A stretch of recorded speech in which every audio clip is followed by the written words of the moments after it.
ಮಳೆಗಾಲ ಕಡಿಮೆ ಆಗ್ತಾ ಇದೆ.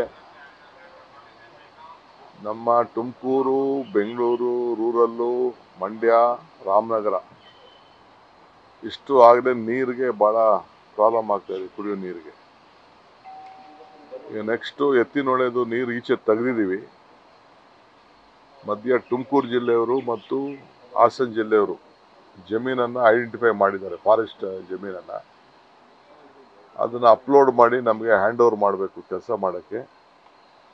ಚೀಫ್ ಮಿನಿಸ್ಟರ್ ಕೂಡ ಒಂದು ಸಪ್ರೇಟ್ ಮೀಟಿಂಗ್ ಮಾಡ್ತೀನಿ ಅಂತೇಳಿ ಅಶ್ಯೂರ್ಮೆಂಟ್ ಕೊಟ್ಟಿದ್ದಾರೆ. ಫಾರೆಸ್ಟ್ ಮಿನಿಸ್ಟ್ರಿಗೂ ನಾವು ಹೇಳಿದ್ದೀವಿ, ಈಗ ಅಲ್ಲಿ ಕೆಲಸ ಮಾಡಬೇಕು. ಏನಾದ್ರು ಮಾಡಿ ನೆಕ್ಸ್ಟ್ ಇಯರ್ ಒಳಗಡೆ ತುಮಕೂರಿಗೆ ನೀರು ಬಿಡಬೇಕು. ಈ ಮಧ್ಯದಲ್ಲಿ ಬಿಳುಗುಂಡ್ಲದು ಸ್ವಲ್ಪ BJP ಗೌರ್ಮೆಂಟು ಪ್ಲ್ಯಾನ್ನ ಚೇಂಜ್ ಮಾಡಿದ್ದಾರೆ.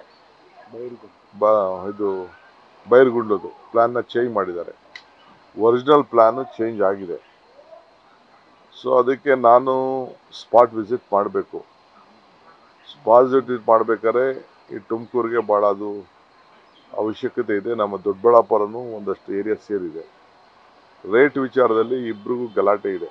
ನಮಗೆ ಇಬ್ರಿಗೂ ಒಂದೇ ರೇಟ್ ಕೊಡಿ ಅಂತ ಹೇಳ್ತಾ ಇದ್ದಾರೆ. ಯಾಕೆಂದರೆ ಒಂದೇ ಮಧ್ಯ ಬಾರ್ಡ್ರು, ಈ ರೋಡ್ ಭಾಗ ಮಾಡ್ದಂಗೆ ತುಮಕೂರನ್ನ ದೊಡ್ಡಬಳ್ಳಾಪುರನ ಎರಡೂ ಭಾಗ ಮಾಡ್ದಂಗೆ. ಸೊ ಅದಕ್ಕೆ ನಾನು ಪರಮೇಶ್ವರ್ ಅವರು ಎತ್ತಿನೊಳೆಯಿಂದ ಬೆಳಗುಂಡ್ಲವರೆಗೂ ಒಂದು ಏರಿಯಲ್ ವಿಸಿಟ್ ಮಾಡಿ ಎಲ್ಲೆಲ್ಲಿ ಏನೇನು ಹಿಕಪ್ಸ್ ಇದೆ ಅಂತೇಳಿ ಸದ್ಯಕ್ಕೆ ಹೀಗೆ ಮಾಡಬೇಕು. ಇನ್ನೊಂದು 4-5 ದಿನದಲ್ಲಿ ಇದು ಮಾಡೋದು. ಅದಕ್ಕೆ ಅಲ್ಟಿಮೇಟ್ಲಿ ದಸರಾ ಮುಗಿದ ಮೇಲೆ ಆ ಕಾರ್ಯಕ್ರಮನ ವಿಸಿಟ್ ಮಾಡೋಂಥ ಕಾರ್ಯಕ್ರಮನ ಇಟ್ಕೊಳ್ತೇವೆ. ಸ್ಪಾಟ್ಗೆ ಹೋಗಬೇಕು, ಎಲ್ಲರಿಗೂ ತಿಳಿಸ್ಬೇಕು. ಈ ಮಧ್ಯ ಲಿಂಕ್ ಕೆನಾಲ್ ಬೇರೆ ಅದೊಂದು ಕಮಿಟಿ ಫಾರ್ಮೇಷನ್ ಆಗಿದೆ, ಅವರು ರಿಪೋರ್ಟು ಕೊಡ್ತಾ ಇದ್ದಾರೆ. ಅದಕ್ಕೆಲ್ಲರೂ ಪಾಲ್ಗೊಳ್ಬೇಕು. ಸೊ ನಮ್ಮ ಪ್ರಯಾರಿಟಿ ಏನು, ನಮ್ಮ ಸರ್ಕಾರದ ಏನಿದೆ, ಈ ಕುಡಿಯೋ ನೀರಿನ ವಿಚಾರ ಏನಿದೆ, ಈ ಎತ್ತಿನಹೊಳೆ ಪ್ರಾಜೆಕ್ಟ್ನ ಏನು ನಾವು ಮಾತು ಕೊಟ್ಟಿದ್ದೀವಿ, ಆ ಮಾತನ್ನು ಉಳಿಸ್ಲಿಕ್ಕೆ ಪ್ಲಾನ್ ಆಫ್ ಆಕ್ಷನ್ ತಯಾರು ಮಾಡ್ತಾ ಇದ್ದೀವಿ. ರಾಜಕೀಯವಾಗಿ ಏನಾದರೂ ಚರ್ಚೆಗಳಾಯ್ತು? ನಿಮಗೆ ರಾಜಕೀಯ ಬಿಟ್ಟರೆ ಬೇರೆ ಏನಿಲ್ವೇನ್ರಿ? ನಾವು ರಾಜ್ಯ ಜನತೆ ನಮಗೇನು ಒಂದು ವಿಶ್ವಾಸ ಇಟ್ಟು ಅಧಿಕಾರ ಕೊಟ್ಟಿದ್ದಾರೆ. ನಾವು ಅಧಿಕಾರ ಕೊಟ್ಟಿರೋ ಅಧಿಕಾರನ ನಾವು ಜನರಿಗೆ ಮುಟ್ಟಿಸ್ಬೇಕಲ್ಲಪ್ಪ, ಕೊಟ್ಟು ಮಾತನ್ನು ಉಳಿಸ್ಕೋಬೇಕಲ್ಲ. ರಾಜಕೀಯ ದಿನ ಮಾಡ್ತಾನೆ ಇರ್ತೀವಿ, ದಿನ ರಾಜಕಾರಣ. ಅಭಿವೃದ್ಧಿ ಇದ್ರೆ ತಾನೇ ರಾಜಕಾರಣ. ಜನಕ್ಕೆ ಏನಾದ್ರು ಹೇಳ್ಕೊಳ್ಬೇಕಾದ್ರೆ ನಾವೇನು ಸಾಧನೆ ನಮಗೆ ಮಾತು. ಈಗ ನಾವು 5 ಗ್ಯಾರಂಟಿ ಹೇಳಿದ್ದು, 5 ಗ್ಯಾರಂಟಿ ಮಾಡಿದ್ದೀವಿ. ಈ ಎತ್ತಿನೊಳೆ ಹೇಳಿದ್ದು, ಅದನ್ನು ಈಗ ಮಾಡಬೇಕು. ನಾವು ಇನ್ನು ಮ್ಯಾನಿಫೆಸ್ಟೋಲ್ಲಿ ನಮ್ಮ ಪರಮೇಶ್ವರ್ ಅವರ ಅಧ್ಯಕ್ಷತೆಯಲ್ಲಿ ಮ್ಯಾನಿಫೆಸ್ಟೋ ಮಾಡಿದ್ದು, ನಾನೇ ಅಧ್ಯಕ್ಷರಾಗಿರ್ಬೋದು. ಅದೆಲ್ಲ ಇಂಪ್ಲಿಮೆಂಟೇಷನ್ ಮಾಡಬೇಕಲ್ಲ, ಒಂದೊಂದೇ ಮಾಡಬೇಕಲ್ಲ. ಮೀಟ್ರ್ ಟೈಮ್ ಓಡ್ತಾ ಇರ್ತದೆ, ಹಗಲು ರಾತ್ರಿ ಹಗಲಕ್ಕೆ ಇದಕ್ಕೆ ವಾಚ್ಗೆ ಸ್ಟಾಪೇ ಇಲ್ಲ, ಹೋಗ್ತಾ ಇರ್ತದಲ್ಲ.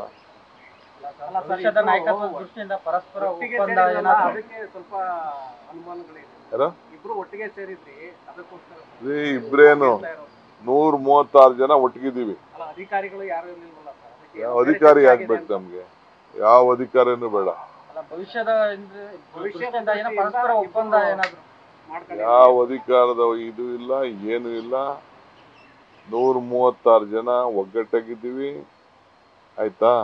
ಒಬ್ಬ ನಾಯಕ ಅಂತ ಅಂದಮೇಲೆ ನಾಯಕನಿಗೆ ಯಾವ ಅಧಿಕಾರಿನೂ ಬೇಕಾಗಿಲ್ಲ. ಅಲ್ಟಿಮೇಟ್ಲಿ ನಾವು ಆಲೋಚನೆ ಮಾಡ್ತೀವಿ, ಚರ್ಚೆ ಮಾಡ್ತೀವಿ, ಅಭಿಪ್ರಾಯ ಕೇಳ್ತೀವಿ. ಒಬ್ಬ ಮಾತಾಡೋನು ಒಬ್ಬನೇ, ಡಿಸಿಷನ್ ಕೊಡೋನು ಒಬ್ಬನೇ. ನ್ಯೂಸ್ ಫಸ್ಟ್, ನಿರ್ಭೀತಿಯಿಂದ ನಿಮ್ಮ ಪರವಾಗಿ.